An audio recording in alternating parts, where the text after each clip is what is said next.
ਅੰਡੋਜ਼ TV Australia ਦੇਖ ਰਹੇ ਦਰਸ਼ਕਾਂ ਦਾ ਪ੍ਰੋਗਰਾਮ ਸੰਵਾਦ ਦੇ ਵਿੱਚ ਸਵਾਗਤ ਹੈ। ਦਰਸ਼ਕੋ, ਆਮ ਆਦਮੀ ਪਾਰਟੀ ਪੰਜਾਬ ਦੇ ਪ੍ਰਧਾਨ ਭਗਵੰਤ ਮਾਨ ਸੰਗਰੂਰ ਤੋਂ ਮੈਂਬਰ ਪਾਰਲੀਮੈਂਟ ਨੇ। ਆਮ ਆਦਮੀ ਪਾਰਟੀ ਕੋਲ ਇਕਲੌਤਾ ਹੀ ਮੈਂਬਰ ਪਾਰਲੀਮੈਂਟ ਹੈ ਪੂਰੇ ਭਾਰਤ ਦੇ ਵਿੱਚ। ਉਸ ਦਾ ਪਿਛਲੇ ਦਿਨੀ ਮੀਡੀਆ ਦੇ ਨਾਲ ਇੱਕ ਵਿਵਾਦ ਜਿਹੜਾ ਉਹ ਬਹੁਤ ਸੁਰਖੀਆਂ 'ਚ ਆਇਆ। ਉਹ ਵੱਖਰੀ ਗੱਲ ਹੈ ਕਿ ਕੱਲ੍ਹ ਸ਼ਾਮ ਹੁੰਦੇ ਹੁੰਦੇ ਉਹਦੇ 'ਤੇ ਵਿਰਾਮ ਲੱਗ ਗਿਆ ਤੇ ਪੱਤਰਕਾਰ ਤੇ ਪ੍ਰੈਸ ਕਲੱਬ ਚੰਡੀਗੜ੍ਹ ਉੱਥੇ ਬੈਠ ਕੇ ਭਗਵੰਤ ਮਾਨ ਦਾ ਉਹਨਾਂ ਨਾਲ ਸਮਝੌਤਾ ਹੋ ਗਿਆ। ਭਗਵੰਤ ਮਾਨ ਨੇ ਆਪਣੀ ਗਲਤੀ ਦੇ ਲਈ ਮਾਫੀ ਮੰਗ ਲਈ। ਇਹ ਪਹਿਲੀ ਵਾਰ ਨਹੀਂ ਹੈ। ਇਸ ਤੋਂ ਪਹਿਲਾਂ ਭਗਵੰਤ ਮਾਨ ਪਹਿਲਾਂ ਵੀ ਬਹੁਤ ਵਾਰ ਜਿਹੜਾ ਉਹ ਸੁਰਖੀਆਂ 'ਚ ਆਇਆ, ਚਾਹੇ ਉਹ ਫਤਿਹਗੜ੍ਹ ਸਾਹਿਬ ਦਾ ਮਸਲਾ ਹੋਵੇ, ਚਾਹੇ ਉਹ ਬੱਸੀ ਪਠਾਣਾ ਦਾ ਹੋਵੇ। ਤੇ ਉਹ ਪੰਜਾਬ ਦੇ ਪ੍ਰੈਸ ਕਲੱਬ ਨੇ ਪੂਰੇ ਦੇ ਪੂਰੇ ਮੀਡੀਆ ਨੇ ਭਗਵੰਤ ਮਾਨ ਦਾ ਬਾਈਕਾਟ ਵੀ ਕੀਤਾ। ਅਸੀਂ ਇਕੱਲੇ ਭਗਵੰਤ ਮਾਨ ਨੂੰ ਦੋਸ਼ ਨਹੀਂ ਦਿੰਦੇ, ਕਿਤੇ ਨਾ ਕਿਤੇ ਮੀਡੀਆ ਵੀ ਪੂਰੇ ਦਾ ਪੂਰਾ ਇਹਦੇ ਲਈ ਜ਼ਿੰਮੇਵਾਰ ਹੈ। ਭਗਵੰਤ ਮਾਨ ਹਮੇਸ਼ਾ ਵਿਵਾਦਾਂ 'ਚ ਰਿਹਾ। ਵਿਵਾਦਾਂ 'ਚ ਰਹਿਣ ਕਾਰਨ ਹੀ ਆਮ ਆਦਮੀ ਪਾਰਟੀ ਦਾ ਬਹੁਤ ਵੱਡਾ ਨੁਕਸਾਨ ਹੋਇਆ। NRI 2014 ਤੋਂ 2017 ਤੱਕ ਬੜੇ ਵੱਡੇ ਲੈਵਲ 'ਤੇ ਆਮ ਆਦਮੀ ਪਾਰਟੀ ਦੀ ਸਪੋਰਟ 'ਚ ਆਏ ਸੀ, ਲੇਕਿਨ ਆਮ ਆਦਮੀ ਪਾਰਟੀ ਨੇ ਉਹਨਾਂ ਨੂੰ ਵੀ ਨਿਰਾਸ਼ ਕੀਤਾ। ਉਹ ਵੱਖਰੀ ਗੱਲ ਹੈ ਕਿ ਆਮ ਆਦਮੀ ਪਾਰਟੀ ਹਮੇਸ਼ਾ ਹੀ ਇੱਕ ਇਲਜ਼ਾਮ ਲਾਉਂਦੀ ਆ ਕਿ ਮੀਡੀਆ ਜਿਹੜਾ ਉਹ ਸਾਡੀ ਸਪੋਰਟ ਨਹੀਂ ਕਰਦਾ ਔਰ ਪੱਤਰਕਾਰ ਜਿਹੜੇ ਨੇ ਉਹ ਵਿਕਾਊ ਨੇ। ਮੀਡੀਆ ਵਿਕਾਊ ਆ, ਮੀਡੀਆ ਵਿਕਾਊ ਦਾ ਨਾਮ ਦਿੱਤਾ ਜਾਂਦਾ। ਅਸੀਂ ਮੀਡੀਆ ਦੀ ਵੀ ਗੱਲ ਕਰਾਂਗੇ ਕਿ ਮੀਡੀਆ ਜਿਹੜਾ ਉਹ ਕਿਹੜੇ ਘਰਾਣੇ ਦਾ, ਕਿਹੜਾ ਘਰਾਣਾ ਉਹਦੇ ਪਿੱਛੇ ਬੈਠਾ, ਉਹਨਾਂ ਦਾ ਕੀ ਰੋਲ ਆ ਤੇ ਕਿਸ ਤਰੀਕੇ ਦੇ ਨਾਲ ਨਿਊਜ਼ ਜਿਹੜੀ ਉਹ ਚਲਾਈ ਜਾਂਦੀ ਆ, ਉਹਦੀ ਵੀ ਗੱਲ ਕਰਾਂਗੇ। ਲੇਕਿਨ ਜੇਕਰ ਮੀਡੀਆ ਵਿਕਾਊ ਹੈ ਤਾਂ ਘੱਟੋ ਘੱਟ 4 ਵਿਧਾਇਕ ਜਿਹੜੇ ਪੰਜਾਬ 'ਚ ਆਮ ਆਦਮੀ ਪਾਰਟੀ ਦੇ ਆ, 20 ਵਿਧਾਇਕਾਂ 'ਚੋਂ 4 ਵਿਧਾਇਕ ਐਸੇ ਆ ਕਿ ਜਿਹੜੇ ਪੱਤਰਕਾਰੀ 'ਚੋਂ ਆਏ ਆ। ਉਹਨਾਂ ਨੂੰ ਆਮ ਆਦਮੀ ਪਾਰਟੀ ਨੇ ਟਿਕਟਾਂ ਦੇ ਕੇ ਨਵਾਜਿਆ ਤੇ ਉਹ MLA ਬਣੇ। ਉਹਨਾਂ 'ਚ ਕੰਵਰ ਸੰਧੂ ਵੀ ਆ, ਇੱਕ ਬਰਨਾਲਾ ਜ਼ਿਲ੍ਹਾ ਦੇ ਨਾਲ ਵੀ ਸੰਬੰਧਿਤ ਹੈ। ਇੱਥੋਂ ਤੱਕ ਕਿ ਆਸ਼ੂਤੋਸ਼ ਤੇ ਸ਼ਾਜੀਆ ਇਲਮੀ ਦੋਨੋਂ ਹੀ ਜਰਨਲਿਜ਼ਮ ਨਾਲ ਸੰਬੰਧਿਤ ਸੀ, ਦੋਨੋਂ ਪੱਤਰਕਾਰੀ ਕਰਦੇ ਸੀ, ਦੋਨੋਂ ਆਮ ਆਦਮੀ ਪਾਰਟੀ 'ਚ ਆਏ। ਇੱਥੋਂ ਤੱਕ ਸ਼ਾਜੀਆ ਇਲਮੀ ਨੇ 2 ਇਲੈਕਸ਼ਨਾਂ ਲੜੀਆਂ। ਪਹਿਲਾਂ ਵਿਧਾਨ ਸਭਾ ਦੀ ਲੜੀ, ਉਹ ਸਫਲ ਨਹੀਂ ਹੋ ਸਕੇ। ਫਿਰ ਉਹਨਾਂ ਨੇ 2014 ਦੀ ਜਿਹੜੀ ਆ ਉਹ ਲੋਕ ਸਭਾ ਦੀ ਇਲੈਕਸ਼ਨ ਲੜੀ, ਉਹ ਸਫਲ ਨਹੀਂ ਹੋਏ। ਉਹ ਵੱਖਰੀ ਗੱਲ ਆ ਕਿ ਉਹ ਬਾਅਦ ਦੇ ਵਿੱਚ ਜਿਹੜਾ ਉਹ ਭਾਰਤੀ ਜਨਤਾ ਪਾਰਟੀ 'ਚ ਚਲੇ ਗਏ। ਇਸੇ ਤਰ੍ਹਾਂ ਹੀ ਆਸ਼ੂਤੋਸ਼ ਨੇ ਵੀ ਜਦੋਂ ਮੀਡੀਆ ਛੱਡਿਆ, ਜਦੋਂ ਅੰਨਾ ਹਜ਼ਾਰੇ ਦੀ ਮੂਵਮੈਂਟ ਸੀ, ਉਸ ਵੇਲੇ IBN 7 'ਤੇ ਸੀ ਆਸ਼ੂਤੋਸ਼, ਤਾਂ ਉਸ ਵੇਲੇ IBN 7 ਨੇ ਹੀ ਸਭ ਤੋਂ ਵੱਧ ਜਿਹੜਾ ਸੀ ਉਸ ਅੰਨਾ ਹਜ਼ਾਰੇ ਦੇ ਅੰਦੋਲਨ ਨੂੰ ਜਿਹੜਾ ਉਹ ਕਵਰ ਕੀਤਾ ਸੀ। ਤੇ ਜਦੋਂ ਉਹ ਕਵਰ ਕੀਤਾ ਸੀ, ਉਸ ਤੋਂ ਬਾਅਦ ਆਸ਼ੂਤੋਸ਼ ਆਮ ਆਦਮੀ ਪਾਰਟੀ 'ਚ ਆਏ। ਉਹਨਾਂ ਨੂੰ ਦਿੱਲੀ ਤੋਂ ਲੋਕ ਸਭਾ ਦੀ ਚੋਣ ਲੜਾਈ ਗਈ, ਉਹ ਵੱਖਰੀ ਗੱਲ, ਉਹ ਸਫਲ ਨਹੀਂ ਹੋਏ ਤੇ ਹੁਣ ਦੁਬਾਰਾ ਛੱਡ ਕੇ ਉਹ ਫਿਰ ਮੀਡੀਆ 'ਚ ਚਲੇ ਗਏ। ਕਿਤੇ ਨਾ ਕਿਤੇ ਆਮ ਆਦਮੀ ਪਾਰਟੀ ਵੱਲੋਂ ਜਿਹੜੇ ਇਲਜ਼ਾਮ ਲਗਾਏ ਜਾਂਦੇ ਆ ਕਿ ਮੀਡੀਆ ਵਿਕਾਊ ਆ, ਮੀਡੀਆ ਸਾਡੀ ਗੱਲ ਨਹੀਂ ਕਰਦਾ, ਕਿਤੇ ਨਾ ਕਿਤੇ ਅਸੀਂ ਮੀਡੀਆ ਵੱਲ ਵੀ ਆਵਾਂਗੇ ਕਿ ਮੀਡੀਆ ਦੇ ਕੀ ਰੋਲ ਰਹੇ ਨੇ। ਲੇਕਿਨ ਕਿਤੇ ਨਾ ਕਿਤੇ ਆਮ ਆਦਮੀ ਪਾਰਟੀ ਆਪਣੀਆਂ ਕਮੀਆਂ ਨੂੰ ਛੁਪਾਉਣ ਦੇ ਲਈ ਹਮੇਸ਼ਾ ਜਿਹੜੀ ਆ ਉਹ ਮੀਡੀਆ ਦੇ ਉੱਤੇ ਜਿਹੜੀ ਆ ਉਹ ਗੱਲ ਸੁੱਟਦੀ ਹੈ। ਰਹੀ ਗੱਲ ਮੀਡੀਆ ਦੀ, ਮੀਡੀਆ ਦੇ ਵਿੱਚ ਬਹੁਤ ਤਰ੍ਹਾਂ ਦਾ ਮੀਡੀਆ ਹੈ। ਉਹਦੇ 'ਚ ਪੰਜਾਬੀ ਮੀਡੀਆ ਵੀ ਆ, ਹਿੰਦੀ ਮੀਡੀਆ ਵੀ ਆ, ਇੰਗਲਿਸ਼ ਮੀਡੀਆ ਵੀ ਆ, ਉਹਦੇ 'ਚ ਪੇਡ ਵੀ ਆ ਤੇ ਅਨਪੇਡ ਵੀ ਆ। ਸਾਰੇ ਤਰ੍ਹਾਂ ਦਾ ਮੀਡੀਆ, ਬਹੁਤ ਵੱਡੀਆਂ ਅਜਾਰੇਦਾਰੀਆਂ ਨੇ। ਸੁਭਾਸ਼ ਚੰਦਰਾ BJP ਦੇ ਹਰਿਆਣਾ ਤੋਂ ਰਾਜ ਸਭਾ ਮੈਂਬਰ ਨੇ। ਤਕਰੀਬਨ ਉਹਨਾਂ ਦੇ 60 ਦੇ ਲਗਭਗ ਜਿਹੜੇ ਆ ਉਹ ਚੈਨਲ ਜਿਹੜੇ ਆ ਉਹ ਚੱਲ ਰਹੇ ਨੇ ਪੂਰੇ ਭਾਰਤ ਦੇ ਵਿੱਚ। ਜਿਸ ਤਰੀਕੇ ਦੇ ਨਾਲ ਉਹਨਾਂ ਨੇ ਹਰਿਆਣਾ ਤੋਂ ਰਾਜ ਸਭਾ ਦੀ ਸੀਟ ਜਿੱਤੀ ਆ, ਕਾਂਗਰਸ ਦੇ 12-13 MLA ਜਿਹੜੇ ਉਹਨਾਂ ਤੋਂ ਗਲਤ ਸਿਗਨੇਚਰ ਕਰਵਾਏ, ਉਹ 'ਤੇ ਕਟਿੰਗ ਕਰਵਾਈ, ਉਹਨਾਂ ਦੀ ਵੋਟ ਕੈਂਸਲ ਕਰਵਾਈ ਤੇ ਕਿਸ ਤਰੀਕੇ ਦੇ ਨਾਲ ਉਹਨਾਂ ਨੇ ਜਿਹੜਾ ਉਹ ਆਪਣੇ ਆਪ ਨੂੰ ਰਾਜ ਸਭਾ ਦੇ ਵਿੱਚ ਪਹੁੰਚਦਾ ਕੀਤਾ, ਉਹ ਕਿਸੇ ਤੋਂ ਛੁਪਿਆ ਨਹੀਂ। ਇਸੇ ਤਰ੍ਹਾਂ ਹੀ ਨਿਊਜ਼ 18 ਅੰਬਾਨੀਆਂ ਦੇ ਪੂਰੇ ਭਾਰਤ ਦੇ ਵਿੱਚ ਜਿਹੜੇ ਆ ਉਹ ਤਕਰੀਬਨ 80 ਦੇ ਲਗਭਗ ਜਿਹੜੇ ਆ ਉਹ ਚੈਨਲ ਚੱਲਦੇ ਆ। ਤੇ ਅੰਬਾਨੀਆਂ ਦੀ ਜਾਇਦਾਦ ਦੇ ਵਿੱਚ 2019 'ਚ ਕਿਸ ਕਦਰ ਵਾਧਾ ਹੋਇਆ, ਉਹ ਵੀ ਆਪਣੇ ਆਪ ਦੇ ਵਿੱਚ ਇੱਕ ਮਿਸਾਲ ਹੈ। ਤੇ ਪੂਰੇ ਦਾ ਪੂਰਾ, ਚਾਹੇ ਉਹ ਇਲੈਕਟ੍ਰੋਨਿਕ ਮੀਡੀਆ ਹੋਵੇ ਤੇ ਚਾਹੇ ਉਹ ਮੋਬਾਈਲ ਦੀ ਸਰਵਿਸ ਹੋਵੇ, ਪੂਰੇ ਦੇ ਪੂਰੇ ਨੂੰ ਜਿਹੜਾ ਉਹ ਅੰਬਾਨੀਆਂ ਦਾ ਜਿਹੜਾ ਉਹ ਤਕਰੀਬਨ ਪੂਰੇ ਭਾਰਤ ਦੇ ਉੱਤੇ ਜਿਹੜਾ ਉਹ ਕਬਜ਼ਾ ਹੋ ਚੁੱਕਿਆ। ਇਕੱਲੇ ਇਸੇ ਨੇ, ਜਿਸ ਪੱਤਰਕਾਰ ਦੇ ਨਾਲ ਭਗਵੰਤ ਮਾਨ ਦਾ ਝਗੜਾ ਹੋਇਆ, ਉਹ ਚੈਨਲ ਜਿਹੜਾ ਜਿਸ ਚੈਨਲ 'ਤੇ ਉਹ ਕੰਮ ਕਰਦਾ, ਉਹ ਚੈਨਲ ਇੱਕ ਕਾਂਗਰਸੀ ਲੀਡਰ ਦਾ ਹੈ। ਕਾਂਗਰਸੀ ਲੀਡਰ ਜਿਹੜਾ 1999 'ਚ ਪਟਿਆਲੇ ਤੋਂ ਕਾਂਗਰਸ ਵੱਲੋਂ ਇਲੈਕਸ਼ਨ ਲੜਿਆ ਸੀ ਤੇ ਹਾਰ ਗਿਆ ਸੀ। ਉਸ ਤੋਂ ਬਾਅਦ ਉਹ ਅੰਬਾਲੇ ਤੋਂ ਐਮਐਲਏ ਬਣ ਕੇ ਹਰਿਆਣਾ ਸਰਕਾਰ ਕਾਂਗਰਸ ਸਰਕਾਰ 'ਚ ਮੰਤਰੀ ਵੀ ਰਿਹਾ। ਉਸ ਦਾ ਬੇਟਾ ਮੰਨੂ ਜਿਹੜਾ ਉਹ ਜੈਸਿਕਾ ਲਾਲ ਕਤਲ ਕੇਸ ਦੇ ਵਿੱਚ ਉਮਰ ਕੈਦ ਦੀ ਵੀ ਸਜ਼ਾ ਭੁਗਤ ਰਿਹਾ, ਉਹਦਾ ਚੈਨਲ ਆ। ਕਿਤੇ ਨਾ ਕਿਤੇ ਸ਼ੱਕ ਦੀ ਸੂਈ ਤਾਂ ਜਿਹੜੀ ਉੱਠਦੀ ਆ। ਅਸੀਂ ਗੱਲ ਕੀਤੀ ਪੇਡ ਮੀਡੀਆ ਦੀ, ਅਨਪੇਡ ਮੀਡੀਆ ਦੀ ਕੀਤੀ, ਪੰਜਾਬੀ ਮੀਡੀਆ ਦੀ ਕੀਤੀ, ਇੰਗਲਿਸ਼ ਮੀਡੀਆ ਦੀ ਕੀਤੀ, ਹਿੰਦੀ ਮੀਡੀਆ ਦੀ ਕੀਤੀ। ਕਿਤੇ ਨਾ ਕਿਤੇ ਜਿਹੜਾ ਮੀਡੀਆ ਘਰਾਣਾ ਹੈ ਉਹ ਪੂਰਾ ਹਾਵੀ ਹੈ। ਵੱਡੇ ਘਰਾਣਿਆਂ ਦੇ ਜਿਹੜੇ ਚੈਨਲ ਨੇ ਉਹਦੇ ਉੱਤੇ ਆਮ ਪੱਤਰਕਾਰ ਦੀ ਜਿਹੜੀ ਉਹ ਭੁਗਤ ਨਹੀਂ। ਜਿਹੜਾ ਪੱਤਰਕਾਰ ਉਹਨੂੰ ਉਹਦਾ ਪੂਰਾ ਵੇਤਨ ਜਿਹੜਾ ਉਹ ਨਹੀਂ ਦਿੱਤਾ ਜਾਂਦਾ, ਅਤੇ ਜਦੋਂ ਨਹੀਂ ਦਿੱਤਾ ਜਾਂਦਾ ਤਾਂ ਉਹਨਾਂ ਨੂੰ ਜਦੋਂ ਐਡ ਜਿਹੜੀ ਆ ਉਹ ਇਕੱਤਰ ਕਰਨੀ ਪੈਂਦੀ ਆ। ਜਿਹੜੇ ਸਪਲੀਮੈਂਟ ਪ੍ਰਿੰਟ ਮੀਡੀਆ 'ਚ ਕੱਢੇ ਜਾਂਦੇ ਨੇ ਉਹਦੇ ਲਈ ਉਹਨਾਂ ਨੂੰ ਐਡ ਲੈਣੀ ਪੈਂਦੀ ਆ। ਜਦੋਂ ਸਪਲੀਮੈਂਟ ਦੇ ਲਈ ਲੈਣੀ ਪੈਂਦੀ ਆ ਤਾਂ ਜਿਨ੍ਹਾਂ ਤੋਂ ਲਏਗਾ ਉਹਨਾਂ ਦੀ ਕਿਤੇ ਨਾ ਕਿਤੇ ਉਹਨੂੰ ਪੱਖਪਾਤ ਜਿਹੜਾ ਉਹ ਕਰਨਾ ਪੈਂਦਾ। ਕਿਤੇ ਨਾ ਕਿਤੇ ਭਗਵੰਤ ਮਾਨ ਇਸ ਗੱਲ ਦੀ ਤਾਂ ਸੱਚ ਆ। ਅਸੀਂ ਕਿਉਂਕਿ ਜਿਹੜਾ ਗੱਲ ਕੀਤੀ ਆ ਅਲੱਗ-ਅਲੱਗ ਘਰਾਣਿਆਂ ਦੇ ਮੀਡੀਆ ਦੀ ਕਿ ਉਹਨਾਂ ਦੇ ਕਿਸ ਤਰ੍ਹਾਂ ਦੇ ਮੀਡੀਆ ਦੇ ਉੱਪਰ ਕੰਟਰੋਲ ਆ ਅਤੇ ਉਹਨਾਂ ਦੇ ਮੁਤਾਬਕ ਹੀ ਨਿਊਜ਼ ਚੱਲਣੀ ਆ। ਵਿਚਾਰਾ ਪੱਤਰਕਾਰ ਕਿੰਨੀ ਵੀ ਕੋਸ਼ਿਸ਼ ਕਰੇ, ਨਵੇਂ ਪੱਤਰਕਾਰ ਜਿਹੜੇ ਆਏ ਨੇ ਉਹ ਕਈ ਵਾਰੀ ਹਿੰਮਤ ਕਰਕੇ ਨਿਊਜ਼ ਜਿਹੜੀ ਉਹ ਇਕੱਠੀ ਕਰਦੇ ਨੇ, ਪਰ ਉਹਨਾਂ ਦੀ ਬਦਕਿਸਮਤੀ ਕੀ ਹੁੰਦੀ ਆ ਕਿ ਦੁਬਾਰਾ ਉਹ ਪ੍ਰਿੰਟ ਮੀਡੀਆ ਦੇ ਵਿੱਚ ਛਪਦੀ ਨਹੀਂ ਜਾਂ ਇਲੈਕਟ੍ਰੋਨਿਕ ਮੀਡੀਆ ਦੇ ਵਿੱਚ ਜਾ ਕੇ ਉਹ ਪਬਲਿਸ਼ ਹੋਣੋਂ ਜਿਹੜੀ ਆ ਉਹ ਰਹਿ ਜਾਂਦੀ ਆ। ਉੱਥੇ ਉਹ ਪ੍ਰਸਾਰਿਤ ਨਹੀਂ ਕੀਤੀ ਜਾਂਦੀ ਕਿਉਂਕਿ ਉੱਥੇ ਜਿਸ ਘਰਾਣੇ ਦਾ ਕਬਜ਼ਾ ਉਹ ਘਰਾਣਾ ਆਪਣੇ ਹਿਸਾਬ ਦੇ ਨਾਲ ਉਸ ਮੀਡੀਆ ਨੂੰ ਜਿਹੜਾ ਚਲਾਉਂਦਾ। ਕਿਤੇ ਨਾ ਕਿਤੇ ਪੱਤਰਕਾਰ ਨੇ ਜੇ ਹਿੰਮਤ ਵੀ ਕੀਤੀ, ਉਹਨੇ ਕਿਸ ਮਨਸ਼ਾ ਦੇ ਨਾਲ ਭਗਵੰਤ ਮਾਨ ਨੂੰ ਸਵਾਲ ਪੁੱਛੇ ਨੇ। ਸਵਾਲ ਕੋਈ ਨਜਾਇਜ਼ ਨਹੀਂ ਸੀ, ਸਵਾਲ ਉਹਦੇ ਬਿਲਕੁਲ ਜਾਇਜ਼ ਸੀ। ਉਹਦਾ ਸਵਾਲ ਸੀਗਾ ਕਿ ਪੰਜਾਬ ਦੇ ਵਿੱਚ ਜਿਹੜਾ ਆਮ ਆਦਮੀ ਪਾਰਟੀ ਆ ਕੀ ਉਹ ਵਿਰੋਧੀ ਧਿਰ ਤਾਂ ਹੈ, ਪਰ ਵਿਰੋਧੀ ਧਿਰ ਦਾ ਰੋਲ ਜਿਹੜਾ ਉਹ ਅਕਾਲੀ ਦਲ ਨਿਭਾ ਰਿਹਾ। ਭਗਵੰਤ ਮਾਨ ਉੱਥੋਂ ਗੁੱਸੇ ਦੇ ਵਿੱਚ ਆ ਗਿਆ। ਭਗਵੰਤ ਮਾਨ ਨੇ ਉਹਨਾਂ ਦੇ 3 ਸਵਾਲ ਵਾਰ-ਵਾਰ ਪੁੱਛਣ ਤੇ ਉਹਨਾਂ ਨੂੰ ਉੱਠ ਕੇ ਜਿਸ ਤਰੀਕੇ ਦੇ ਨਾਲ ਭਗਵੰਤ ਮਾਨ ਨੇ ਉਹਨਾਂ ਨਾਲ ਬਿਹੇਵੀਅਰ ਕੀਤਾ, ਕਿਤੇ ਨਾ ਕਿਤੇ ਉਹ ਨਿੰਦਣਯੋਗ ਸੀਗਾ। ਲੇਕਿਨ ਭਗਵੰਤ ਮਾਨ ਅਖੀਰ ਚਲੋ ਮਾफ़ੀ ਮੰਗ ਲਈ।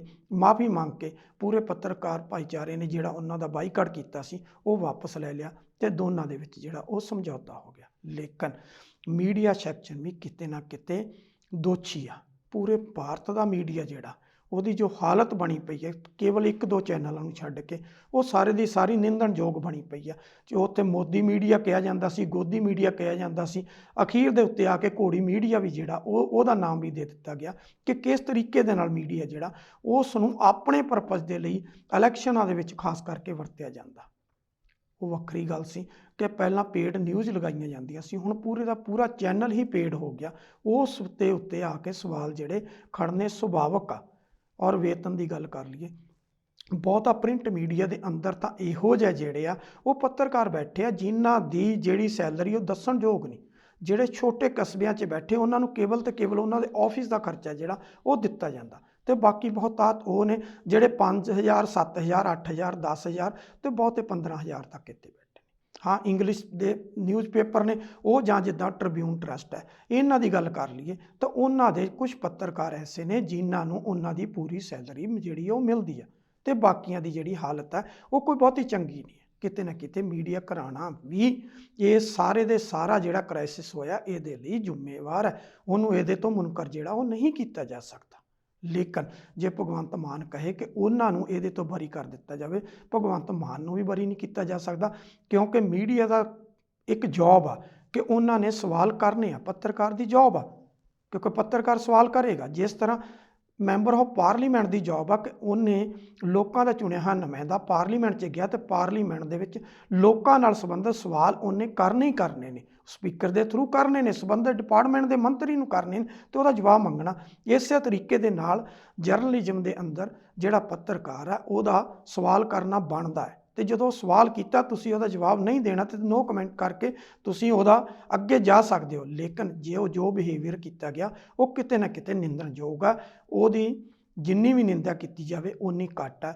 ਇਹ ਨਹੀਂ ਸੀ ਹੋਣਾ ਚਾਹੀਦਾ। ਲੇਕਿਨ ਜਿਸ ਤਰੀਕੇ ਦੇ ਨਾਲ ਸਮਝੌਤਾ ਹੋਇਆ ਉੱਥੇ ਵੀ ਪੱਤਰਕਾਰ ਨੇ ਕੀਤੀ ਕਿ ਅਸੀਂ ਜਿਹੜਾ ਤੁਹਾਡਾ ਬਾਈਕਾਟ ਕੀਤਾ, ਅਸੀਂ ਤੁਹਾਡੀ ਇੱਜ਼ਤ ਕਰਦੇ ਹਾਂ, ਤੁਸੀਂ ਮੈਂਬਰ ਪਾਰਲੀਮੈਂਟ ਹੋ, ਸਤਿਕਾਰਯੋਗ ਹੋ, ਲੋਕਾਂ ਦੇ ਚੁਣੇ ਹੋਏ ਨੁਮਾਇੰਦੇ ਹੋ, ਪਰ ਅਸੀਂ ਇਹ ਚਾਹੁੰਦੇ ਕਿ ਅੱਗੇ ਤੋਂ ਕੋਈ ਹੋਰ ਅਜਿਹਾ ਵਿਵਹਾਰ ਸਾਡੇ ਨਾਲ ਨਾ ਕਰੇ। ਇਸ ਦੇ ਲਈ ਅਸੀਂ ਜਿਹੜਾ ਕੁਛ ਇੱਥੇ ਤੁਹਾਡਾ ਬਾਈਕਾਟ ਕੀਤਾ ਉਹ ਸਾਡਾ ਰਾਈਟ ਸੀ, ਉਹ ਬਣਦਾ ਸੀ, ਅਸੀਂ ਇਸ ਕਰਕੇ ਤੁਹਾਡਾ ਜਿਹੜਾ ਸੀ ਉਹ ਬਾਈਕਾਟ ਕੀਤਾ ਸੀ। ਇਸੇ ਤਰ੍ਹਾਂ ਹੀ ਪੰਜਾਬ ਦੇ ਵਿੱਚ ਬਾਦਲ ਪਰਿਵਾਰ ਕੋਲੇ 7 ਚੈਨਲ ਜਿਹੜੇ ਉਹ ਚੱਲ ਰਹੇ ਨੇ। ਇੱਥੋਂ ਤੱਕ ਕਿ ਗੁਰਬਾਣੀ ਦਾ ਸੱਚਖੰਡ ਸ੍ਰੀ ਹਰਿਮੰਦਰ ਸਾਹਿਬ ਤੋਂ ਰਿਲੇ ਜਿਹੜਾ ਹੁੰਦਾ ਉਹ ਵੀ ਉਹਨਾਂ ਦੇ ਚੈਨਲਾਂ ਦੁਆਰਾ ਹੀ ਹੁੰਦਾ। ਉਹਦਾ ਅਧਿਕਾਰ ਹੋਰ ਕਿਸੇ ਨੂੰ ਨਹੀਂ ਦਿੱਤਾ ਜਾਂਦਾ। ਜੇ ਛੋਟੇ ਮੋਟੇ ਚੈਨਲਾਂ ਨੇ ਉਹਦਾ ਕਿਤੇ ਨਾ ਕਿਤੇ ਜਿਹੜਾ ਲਾਈਵ ਕਰਨ ਦੀ ਕੋਸ਼ਿਸ਼ ਕੀਤੀ ਤਾਂ ਉਹਨਾਂ ਨੂੰ ਨੋਟਿਸ ਜਿਹੜੇ ਉਹ ਇਸ਼ੂ ਕਰ ਦਿੱਤੇ ਗਏ, ਜਦੋਂ ਕਿ ਉਹਨਾਂ ਦੀ ਮਨਸ਼ਾ ਕੇਵਲ ਤੇ ਕੇਵਲ ਜਿਹੜੀ ਆਮ ਸੰਗਤ ਸੀ ਉਹਦੇ ਤੱਕ ਗੁਰਬਾਣੀ ਜਿਹੜੀ ਉਹ ਪਹੁੰਚਾਉਣ ਦੀ ਸੀ ਕਿ ਗੁਰਬਾਣੀ ਦਾ ਕੀਰਤਨ ਹੋ ਰਿਹਾ ਉਹਨਾਂ ਤੱਕ ਪਹੁੰਚਾਇਆ ਜਾਵੇ। ਲੇਕਿਨ ਉਹਨਾਂ ਨੇ ਉਹ ਆਪਣੀ ਅਜਾਰੇਦਾਰੀ ਨਹੀਂ ਛੱਡੀ। ਇੱਥੋਂ ਤੱਕ ਕਿ ਇਸ ਅਜਾਰੇਦਾਰੀ ਨੂੰ ਤੋੜਨ ਦੇ ਲਈ ਪੰਜਾਬ ਵਿਧਾਨ ਸਭਾ ਨੇ ਸਪੈਸ਼ਲ ਸੈਸ਼ਨ ਦੇ ਵਿੱਚ ਇੱਕ ਮਤਾ ਪਾਸ ਕਰਕੇ ਸ਼੍ਰੋਮਣੀ ਗੁਰਦੁਆਰਾ ਪ੍ਰਬੰਧਕ ਕਮੇਟੀ ਤੇ ਅਕਾਲ ਤਖਤ ਸਾਹਿਬ ਦੇ ਜਥੇਦਾਰ ਨੂੰ ਭੇਜਿਆ ਕਿ ਸੱਚਖੰਡ ਸ੍ਰੀ ਹਰਿਮੰਦਰ ਸਾਹਿਬ ਤੋਂ ਰਿਲੇ ਕੀਤੇ ਜਾਂਦੇ ਕੀਰਤਨ ਦੀ ਇਜਾਜ਼ਤ ਬਾਕੀ ਚੈਨਲਾਂ ਨੂੰ ਵੀ ਜਿਹੜੀ ਆ ਉਹ ਦਿੱਤੀ ਜਾਵੇ। ਭਾਵੇਂ ਕਿ ਇੱਕ ਚੈਨਲ ਕੋਲੇ ਦੀ ਇਜਾਰੇਦਾਰੀ ਰਹਿ ਜਾਏ, ਲੇਕਿਨ ਕੋਈ ਅਜਿਹਾ ਸਿਸਟਮ ਬਣਾਇਆ ਜਾਵੇ ਕਿ ਜਿੱਥੋਂ ਬਾਕੀ ਦੇ ਚੈਨਲ ਵੀ ਜਿਹੜੇ ਆ ਉਹਨੂੰ ਰਿਲੇ ਕਰ ਸਕਣ। ਇਸੇ ਦੇ ਨਾਲ ਹੀ ਪ੍ਰਿੰਟ ਮੀਡੀਆ ਦੇ ਨਾਲ ਜੁੜੇ ਹੋਏ 2 ਘਰਾਣੇ ਵੱਡੇ ਨੇ ਜਿਨ੍ਹਾਂ ਦੀ ਪਰਸਨਲ ਪ੍ਰਾਪਰਟੀ ਅਸੀਂ ਕਹਿ ਸਕਦੇ ਉਹਦੇ ਤੋਂ ਅਜੀਤ ਦੇ ਹਮਦਰਦ ਨੇ, ਬਰਜਿੰਦਰ ਸਿੰਘ ਹਮਦਰਦ ਨੇ। ਉਹ ਅਕਾਲੀ ਦਲ ਵੱਲੋਂ ਰਾਜ ਸਭਾ ਦੇ ਮੈਂਬਰ ਰਹੇ ਨੇ। ਇਸੇ ਤਰ੍ਹਾਂ ਹੀ ਦੂਸਰਾ ਜਗਬਾਣੀ, ਹਿੰਦ ਸਮਾਚਾਰ ਤੇ ਪੰਜਾਬ ਕੇਸਰੀ ਆ, ਉਹ ਪੂਰੇ ਦਾ ਪੂਰਾ ਸਮੂਹ ਆ। ਉਹ ਵੀ ਮੈਂਬਰ ਪਾਰਲੀਮੈਂਟ ਰਹੇ ਨੇ। ਕਿਤੇ ਨਾ ਕਿਤੇ ਸਮੇਂ-ਸਮੇਂ ਤੇ ਅਲੱਗ-ਅਲੱਗ ਪਾਰਟੀਆਂ ਦੇ ਨਾਲ ਇਹ ਜਿਹੜੇ ਨੇ ਘਰਾਣੇ ਇਹ ਜੁੜਦੇ ਨੇ ਤੇ ਜੋੜਦੇ ਨੇ, ਉਹਨਾਂ ਦੀ ਗੱਲ ਕਰਦੇ ਨੇ। ਹੁਣ ਬਹੁਤਾਤ ਨਿਊਜ਼ਪੇਪਰਾਂ ਨੇ ਜਿਹੜਾ ਕੱਲ ਭਗਵੰਤ ਮਾਨ ਤੇ ਪੱਤਰਕਾਰਾਂ ਦੇ ਵਿੱਚ ਸਮਝੌਤਾ ਹੋਇਆ ਉਸ ਨਿਊਜ਼ ਨੂੰ ਅੱਜ ਦੇ ਪ੍ਰਿੰਟ ਮੀਡੀਆ ਨੇ ਚੱਕਿਆ ਹੀ ਨਹੀਂ ਹੈ। ਇਹ ਵੀ ਕਿਤੇ ਨਾ ਕਿਤੇ ਭਗਵੰਤ ਮਾਨ ਦੇ ਨਾਲ ਤੇ ਉਸ ਪੂਰੇ ਮੀਡੀਆ ਦੇ ਨਾਲ ਜਿਹੜੀ ਨਾਇਨਸਾਫੀ ਆ ਜਿਹੜਾ ਕਿ ਚੱਕਣਾ ਬਣਦਾ ਸੀਗਾ, ਲੇਕਿਨ ਉਹਦੇ ਤੇ ਉਹਨੂੰ ਚੱਕਿਆ ਨਹੀਂ ਗਿਆ। ਰਹੀ ਗੱਲ ਭਗਵੰਤ ਮਾਨ ਦੀ, ਭਗਵੰਤ ਮਾਨ ਨੇ ਪਹਿਲੀ ਵਾਰ ਨਹੀਂ ਇੱਦਾਂ ਕੀਤਾ। ਅਸੀਂ ਪਹਿਲਾਂ ਵੀ ਗੱਲ ਕਰਕੇ ਹਟੇ ਹਾਂ।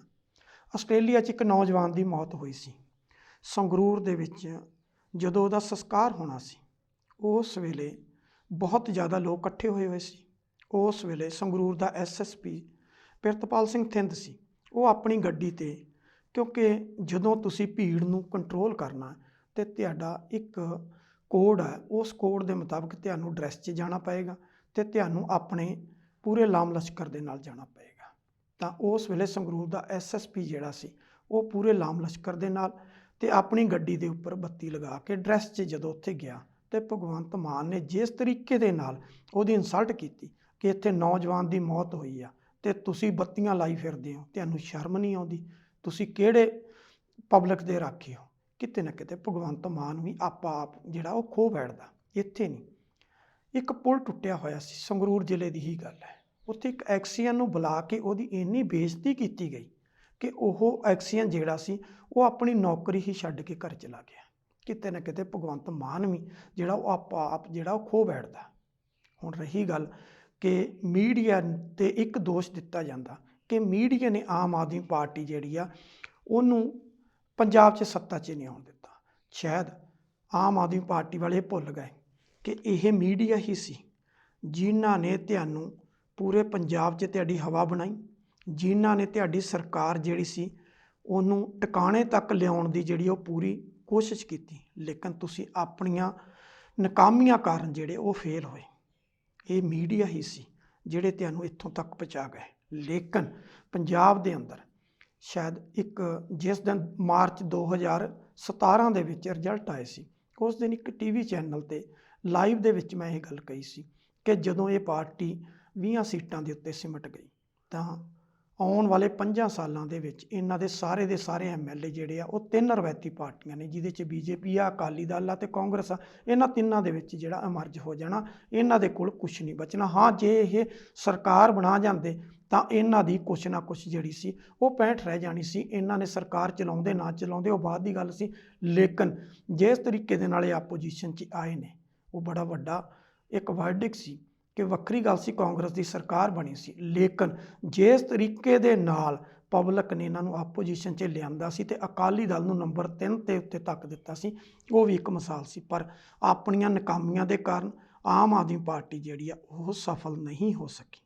ਇਸੇ ਕਰਕੇ ਹੀ ਆਮ ਆਦਮੀ ਪਾਰਟੀ ਦਾ ਜੋ ਅੱਜ ਦੀ ਵੀ ਹਾਲਾਤ ਬਣੀ ਹੋਈ ਆ, ਪਿੱਛੇ ਵੱਲ ਝਾਤੀ ਮਾਰ ਲਓ, ਸੁਖਪਾਲ ਸਿੰਘ ਖਹਿਰਾ ਤੋਂ ਪਹਿਲਾਂ ਜਦੋਂ ਕਿ ਹਰਵਿੰਦਰ ਸਿੰਘ ਫੂਲਕਾ ਜਿਹੜੇ ਸੀ ਐਡਵੋਕੇਟ, ਉਹ ਪੰਜਾਬ ਦੇ ਆਪੋਜੀਸ਼ਨ ਦੇ ਲੀਡਰ ਸੀ, ਉਹਨਾਂ ਨੇ ਆਪੋਜੀਸ਼ਨ ਦਾ ਅਹੁਦਾ ਛੱਡਿਆ, ਸੁਖਪਾਲ ਸਿੰਘ ਖਹਿਰੇ ਕੋਲ ਆਇਆ। ਸੁਖਪਾਲ ਸਿੰਘ ਖਹਿਰੇ ਨੂੰ ਜਿਸ ਤਰ੍ਹਾਂ ਦੇ ਨਾਲ ਉਤਾਰਿਆ ਗਿਆ, ਸੁਖਪਾਲ ਸਿੰਘ ਖਹਿਰੇ ਨੇ ਅਲੱਗ ਪਾਰਟੀ ਬਣਾਈ, ਮੁੜ ਕੇ ਉਹਦੇ ਵੀ ਸਾਰੇ MLA ਜਿਹੜੇ ਉਹ ਖਿੰਡ ਗਏ। 2 MLA ਜਿਹੜੇ ਉਹ ਕਾਂਗਰਸ ਜੁਆਇਨ ਕਰ ਗਏ, ਉਹਨਾਂ 'ਚੋਂ ਇੱਕ ਨੇ ਵਾਪਸੀ ਕਰ ਲਈ, ਬਾਕੀ 4 ਚੁੱਪ ਕਰਕੇ ਘਰ ਬੈਠ ਗਏ। ਇੱਕ MLA ਜਿਹੜਾ ਸੀ ਉਹਨੇ ਫਰੀਦਕੋਟ ਤੋਂ ਪਾਰਲੀਮੈਂਟ ਦੀ ਚੋਣ ਲੜੀ, ਲੇਕਿਨ ਉਹ ਵੀ ਵਾਪਸ ਆਮ ਆਦਮੀ ਪਾਰਟੀ 'ਚ ਜਿਹੜਾ ਉਹ ਸ਼ਾਮਲ ਹੋਇਆ। ਅੱਜ ਦੀ ਜਿਹੜੀ ਹਾਲਾਤ ਬਣੀ ਹੋਈ ਆ, ਉਸ ਮੁਤਾਬਕ 8 ਤੋਂ 10 MLA ਆਮ ਆਦਮੀ ਪਾਰਟੀ ਦੇ ਜਿਹੜੇ ਨੇ ਉਹ ਪਾਰਟੀ ਛੱਡਣ ਦੀ ਤਿਆਰੀ 'ਚ ਬੈਠੇ ਨੇ। 3-4 ਧੜੇ ਜਿਹੜੇ ਆਮ ਆਦਮੀ ਪਾਰਟੀ ਦੇ ਵਿੱਚ ਜਿਹੜੇ ਉਹ ਬਣ ਚੁੱਕੇ ਨੇ। ਉਹਨਾਂ ਦੇ ਵਿੱਚ ਇੱਕ ਧੜਾ ਜਿਹੜਾ ਉਹ ਸੰਗਰੂਰ ਜ਼ਿਲ੍ਹੇ ਨਾਲ ਸੰਬੰਧਿਤ ਇੱਕ MLA ਦੇ ਨਾਲ ਹੈ। ਉਸ ਪਹਿਲਾਂ ਕਾਂਗਰਸ 'ਚੋਂ ਆਇਆ ਸੀ ਤੇ ਆਮ ਆਦਮੀ ਪਾਰਟੀ 'ਚ ਆ ਕੇ ਉਹ MLA ਬਣ ਗਿਆ। ਉਹਦੀ ਇਹ ਵੀ ਹੈ ਕਿ ਹੋ ਸਕਦਾ ਉਹ BJP 'ਚ ਚੱਲ ਜਾਵੇ, ਨਹੀਂ ਤਾਂ ਜਿਹੜੀ ਕਾਂਗਰਸ 'ਚੋਂ ਆਇਆ ਸੀ ਕਾਂਗਰਸ 'ਚ ਚੱਲ ਜਾਵੇ। 3 MLA ਹੋਰ ਨੇ, ਜਿਨ੍ਹਾਂ 'ਚ 2 ਬਠਿੰਡੇ ਜ਼ਿਲ੍ਹੇ ਨਾਲ ਸੰਬੰਧਿਤ ਨੇ, ਉਹਨਾਂ ਦੇ ਵਿੱਚ ਇੱਕ ਲੁਧਿਆਣੇ ਜ਼ਿਲ੍ਹੇ ਨਾਲ ਸੰਬੰਧਿਤ ਆ, ਤੇ ਇੱਕ ਦੀ ਥੋੜ੍ਹੀ ਜਿਹੀ ਕੰਸੋ ਆ ਰਹੀ ਹੈ ਕਿ ਉਹ ਬਰਨਾਲੇ ਦੇ ਨਾਲ ਸੰਬੰਧਿਤ, ਸ਼ਾਇਦ ਇਹ 4 MLA ਜਿਹੜੇ ਇਹ ਅਕਾਲੀ ਦਲ ਵੱਲ ਨੂੰ ਰੁਖ ਕਰ ਲੈਣ।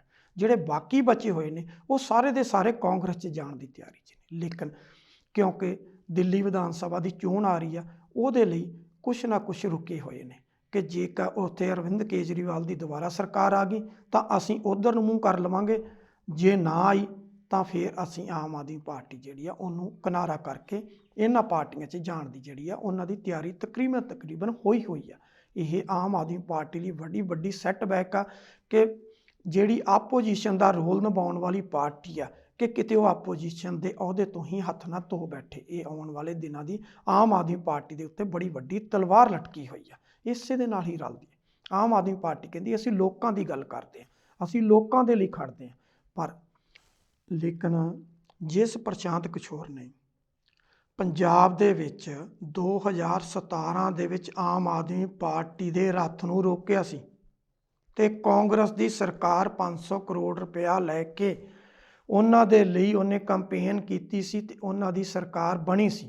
ਉਸ ਤੋਂ ਪਹਿਲਾਂ 2014 ਦੇ ਵਿੱਚ ਲੋਕ ਸਭਾ ਚੋਣਾਂ ਵੇਲੇ ਇਸੇ ਹੀ ਪ੍ਰਸ਼ਾਂਤ ਕਿਸ਼ੋਰ ਨੇ ਨਰਿੰਦਰ ਮੋਦੀ ਦੇ ਲਈ BJP ਦੇ ਲਈ ਕੰਮ ਕੀਤਾ ਸੀ ਤੇ ਨਰਿੰਦਰ ਮੋਦੀ ਦੀ ਸਰਕਾਰ ਆਈ ਸੀ। ਉਸ ਤੋਂ ਬਾਅਦ ਉਹਨਾਂ ਨੇ ਜਨਤਾ ਦਲ ਯੂਨਾਈਟਿਡ ਦੇ ਲਈ ਬਿਹਾਰ ਦੇ ਵਿੱਚ ਕੰਮ ਕੀਤਾ ਸੀ ਤੇ ਉੱਥੇ ਨਿਤਿਸ਼ ਕੁਮਾਰ ਦੀ ਸਰਕਾਰ ਜਿਹੜੀ ਆ ਉਹ BJP ਦੇ ਵਿਰੋਧ ਦੇ ਵਿੱਚ ਜਿਹੜੀ ਸੀਗੀ ਉਹ ਸੱਤਾ ਦੇ ਵਿੱਚ ਆਈ ਸੀ ਤੇ ਉਹ ਇਸ ਵੇਲੇ ਜਨਤਾ ਦਲ ਯੂਨਾਈਟਿਡ ਦਾ ਮੀਤ ਪ੍ਰਧਾਨ ਵੀ ਹੈ, ਵਾਈਸ ਪ੍ਰੈਜ਼ੀਡੈਂਟ ਹੈ ਇਸ ਵੇਲੇ। ਲੇਕਿਨ ਇਸ ਵਕਤ ਆਮ ਆਦਮੀ ਪਾਰਟੀ ਕਹਿੰਦੀ ਕਿ ਅਸੀਂ ਪ੍ਰਸ਼ਾਂਤ ਕਿਸ਼ੋਰ ਨੂੰ ਕੇਵਲ ਤੇ ਕੇਵਲ ਪਾਰਟੀ ਦੀ ਸਪੋਰਟ ਕਰਨ ਦੇ ਲਈ ਸ਼ਾਮਲ ਕੀਤਾ, ਪਰ ਪ੍ਰਸ਼ਾਂਤ ਕਿਸ਼ੋਰ ਕਹਿੰਦਾ ਜਿਹੜੀ ਮੇਰੀ ਕੰਪਨੀ ਆ ਮੈਂ ਉਹਦੇ ਨਾਲ ਬੱਝਿਆ ਹੋਇਆ ਤੇ ਮੇਰੀ ਕੰਪਨੀ ਜਿਹੜੀ ਆ ਉਹਦੇ ਨਾਲ ਕੰਟੈਕਟ ਹੋਇਆ ਦਿੱਲੀ ਦੀ ਅਰਵਿੰਦ ਕੇਜਰੀਵਾਲ ਦੀ ਸਰਕਾਰ ਦਾ ਤੇ ਉਹਨਾਂ ਦੇ ਮੁਤਾਬਕ ਹੀ ਮੈਂ ਕੰਮ ਕਰਾਂਗਾ। ਹੁਣ ਜੇ ਕੰਮ ਹੋਇਆ, ਜੇ ਦਿੱਲੀ ਦੇ ਵਿੱਚ ਤੁਸੀਂ 5 ਸਾਲ ਕੰਮ ਕੀਤਾ ਤੇ ਫਿਰ ਕਿੱਡੀ ਕੁ ਪ੍ਰੋਬਲਮ ਆ ਗਈ ਸੀ ਕਿ ਤੁਹਾਨੂੰ ਪ੍ਰਸ਼ਾਂਤ ਕਿਸ਼ੋਰ ਨੂੰ ਹਾਇਰ ਕਰਨਾ ਪਿਆ। ਜਿਸ ਪ੍ਰਸ਼ਾਂਤ ਕਿਸ਼ੋਰ ਨੇ ਪੰਜਾਬ ਦੇ ਵਿੱਚ ਤੁਹਾਡੀਆਂ ਪੈਰ ਨਹੀਂ ਲੱਗਣ ਦਿੱਤੇ ਤੇ ਇੱਥੇ ਕਾਂਗਰਸ ਦੀ ਸਰਕਾਰ ਆ ਗਈ, ਉਸ ਪ੍ਰਸ਼ਾਂਤ ਕਿਸ਼ੋਰ ਨੂੰ ਹਾਇਰ ਕਰਕੇ ਤੁਸੀਂ ਦਿੱਲੀ ਦੇ ਵਿੱਚ ਜਿਹੜੀ ਆ ਉਹ ਸਰਕਾਰ ਬਣਾਉਣ ਦੀ ਤਿਆਰੀ ਕਰ ਰਹੇ ਹੋ। ਜਿਹੜਾ ਉਹਨੂੰ ਪੈਸਾ ਦਿੱਤਾ ਜਾਏਗਾ, ਜੇ ਪੰਜਾਬ ਦੇ ਵਿੱਚ 500 ਕਰੋੜ ਦਿੱਤਾ ਗਿਆ ਸੀ ਤੇ ਅੱਜ ਉਹਨੂੰ ਤੋਂ ਤੁਸੀਂ ਉਹਨੂੰ ਕੀ ਦਿਓਗੇ? ਉਹ ਪਬਲਿਕ ਦਾ ਪੈਸਾ ਹੋਏਗਾ। ਕੀ ਪਬਲਿਕ ਦੇ ਪੈਸੇ ਦੇ ਨਾਲ ਹੀ ਪ੍ਰਸ਼ਾਂਤ ਕਿਸ਼ੋਰ ਤੁਹਾਡੀ ਸਰਕਾਰ ਬਣਾਏਗਾ? ਕਿਤੇ ਨਾ ਕਿਤੇ ਤੁਹਾਨੂੰ ਖੁਦ ਦੇ ਉੱਪਰ ਵੀ ਵਿਸ਼ਵਾਸ ਜਿਹੜਾ ਉਹ ਨਹੀਂ ਰਿਹਾ। ਇਹਦੇ 'ਚ ਕੋਈ ਦੋ ਰਾਹ ਨਹੀਂ ਕਿ ਅਰਵਿੰਦ ਕੇਜਰੀਵਾਲ ਨੇ ਅਸਲ ਜੜ ਜਿਹੜੀ ਦਿੱਲੀ 'ਚ ਪਕੜੀ ਹੋਈ ਆ। ਉੱਥੇ BJP ਤੇ ਕਾਂਗਰਸ ਜਿਹੜੀ ਉਹਨਾਂ ਨੂੰ ਹੱਥਾਂ ਪੈਰਾਂ ਦੀ ਪਈ ਹੋਈ, ਉਹ ਵੱਖਰੀ ਗੱਲ ਆ ਕਿ ਕਾਂਗਰਸ ਨੇ ਕਿਹਾ ਕਿ ਜਿਹੜੇ ਅਰਵਿੰਦ ਕੇਜਰੀਵਾਲ ਨੇ ਦਲਿਤਾਂ ਦੇ 100 ਯੂਨਿਟ ਦੇ ਜਿਹੜੇ ਬਿੱਲ ਮਾਫ ਕੀਤੇ ਸੀ, ਅਸੀਂ 600 ਯੂਨਿਟ ਤੱਕ ਬਿੱਲ ਬਿਜਲੀ ਦੇ ਜਿਹੜੇ ਉਹ ਮਾਫ ਕਰ ਦਿਆਂਗੇ। ਅਰਵਿੰਦ ਕੇਜਰੀਵਾਲ ਨੇ ਘਰ ਘਰ ਤੱਕ ਜਿਹੜਾ ਮੁਫਤ ਪਾਣੀ ਪਹੁੰਚਾਉਣ ਦਾ ਵਾਅਦਾ ਸੀ ਉਹ ਪੂਰਾ ਕੀਤਾ। ਉਹਨਾਂ ਨੇ ਸਰਕਾਰੀ ਸਕੂਲਾਂ ਦੀ ਦਸ਼ਾ ਜਿਹੜੀ ਉਹ ਸੁਧਾਰੀ ਆ, ਕਿਉਂਕਿ ਕਿਉਂਕਿ ਦਿੱਲੀ ਪੂਰੀ ਸਟੇਟ ਨਹੀਂ ਹੈ, ਦਿੱਲੀ ਸਰਕਾਰ ਦੇ ਅੰਦਰ ਸਾਰਾ ਸਿਸਟਮ ਨਹੀਂ ਆਉਂਦਾ। ਪੁਲਿਸ ਜਿਹੜੀ ਉਹ ਕੇਂਦਰ ਸਰਕਾਰ ਦੇ ਅਧੀਨ ਆ, MCD ਦੇ ਉੱਤੇ ਉਹਨਾਂ ਦਾ ਕੰਟਰੋਲ ਨਹੀਂ ਹੈ, ਕਿਉਂਕਿ ਉੱਥੇ BJP ਦਾ ਕੰਟਰੋਲ ਹੈ। ਇਸ ਕਰਕੇ ਕਿਤੇ ਨਾ ਕਿਤੇ ਅਰਵਿੰਦ ਕੇਜਰੀਵਾਲ ਨੇ ਦਿੱਲੀ ਦੇ ਵਿੱਚ ਜਿੰਨਾ ਕੰਮ ਕਰ ਸਕਦਾ ਸੀ ਉਹਨੇ ਕੰਮ ਕੀਤਾ।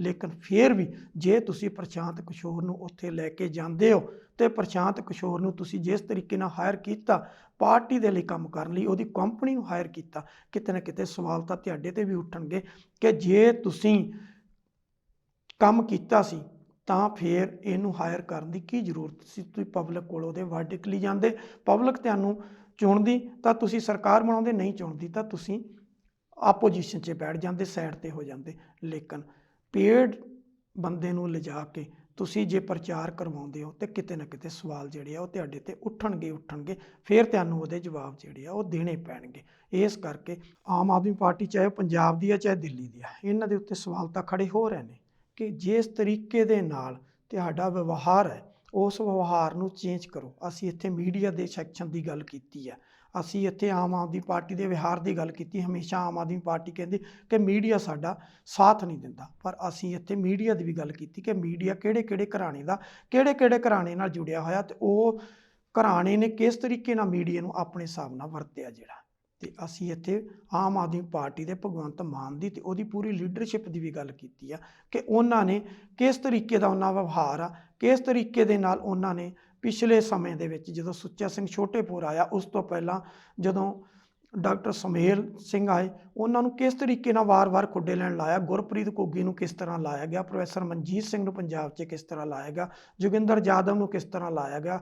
ਕਿਤੇ ਨਾ ਕਿਤੇ ਸਵਾਲ ਤਾਂ ਉੱਠਣਗੇ ਕਿ ਜਿਹੜਾ ਵੀ ਸੱਚੀ ਗੱਲ ਕਰੇਗਾ ਉਹਨੂੰ ਖੁੱਡੇ ਲੈਣ ਜਿਹੜਾ ਉਹ ਲਾ ਦਿੱਤਾ ਜਾਏਗਾ। ਪਰ ਕੁੱਲ ਮਿਲਾ ਕੇ ਫਿਰ ਵੀ ਇੱਕ ਗੱਲ ਕਰਨੀ ਬਣਦੀ ਹੈ ਕਿ ਆਮ ਆਦਮੀ ਪਾਰਟੀ ਨੇ ਦਿੱਲੀ ਦੇ ਵਿੱਚ ਕੰਮ ਕੀਤਾ ਤੇ ਉਸ ਕੰਮ ਦੇ ਲਈ ਪਬਲਿਕ 'ਚ ਜਿਹੜਾ ਉਹ ਜਾਣਾ ਉਹਨਾਂ ਦਾ ਬਣਦਾ ਤੇ ਜਾ ਕੇ ਪਬਲਿਕ ਤੋਂ ਜਿਹੜੀ ਉਹ ਵੋਟ ਮੰਗਦੇ। ਲੇਕਿਨ ਜਿਸ ਤਰੀਕੇ ਦੇ ਨਾਲ ਉਹਨਾਂ ਨੇ ਪ੍ਰਸ਼ਾਂਤ ਕਿਸ਼ੋਰ ਨੂੰ ਹਾਇਰ ਕੀਤਾ ਉਹਦੇ ਤੇ ਸਵਾਲ ਜਿਹੜੇ ਆ ਉਹ ਖੜੇ ਹੁੰਦੇ ਆ ਤੇ ਹੁੰਦੇ ਰਹਿਣਗੇ ਆਉਣ ਵਾਲੇ ਸਮੇਂ ਦੇ ਵਿੱਚ। ਇਹਦਾ ਜਵਾਬ ਜਿਹੜਾ ਉਹ ਆਮ ਆਦਮੀ ਪਾਰਟੀ ਨੂੰ ਦੇਣਾ ਬਣਦਾ ਤੇ ਉਹਨਾਂ ਨੂੰ ਦੇਣਾ ਪਵੇਗਾ। ਸੋ ਦਰਸ਼ਕੋ, ਅੱਜ ਲਈ ਇੰਨਾ ਹੀ। ਅਗਲੀ ਵਾਰ ਕਿਸੇ ਹੋਰ ਨਵੇਂ ਮੁੱਦੇ ਨੂੰ ਲੈ ਕੇ ਫਿਰ ਤੁਹਾਡੇ ਰੂਬਰੂ ਹੋਵਾਂਗੇ। ਹੁਣ ਮੈਨੂੰ ਦਿਓ ਇਜਾਜ਼ਤ। ਸਤਿ ਸ਼੍ਰੀ ਅਕਾਲ।